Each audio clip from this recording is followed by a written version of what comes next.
Hello, to make this nutritious okpa, we are using 5 cups of okpa flour and 1 3/4 cups of oil, palm oil, and also 5 cups of water.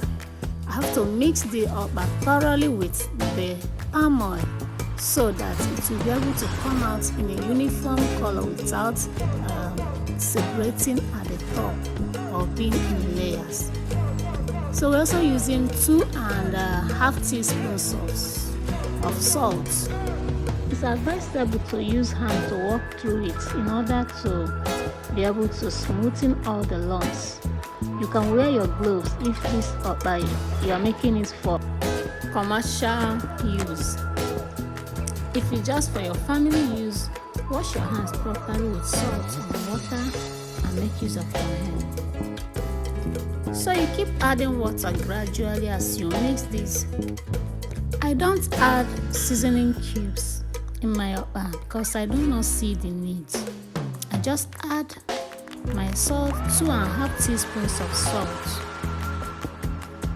For these measurements we are using today, then sieve my uziza and use the filtrate. Okpa has its natural taste and putting too much spices will make it lose it.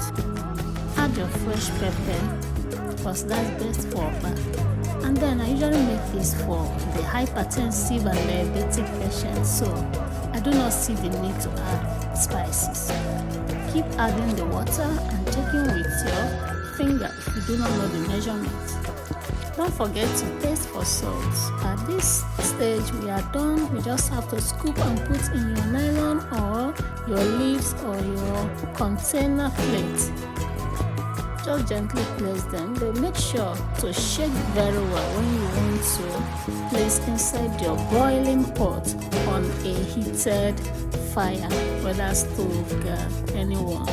Make sure it's boiling and then shake very well and place. This will help you to come out well like the okpa you see inside the market. There won't be sediment, there won't be separation at the top, and everything will be fine.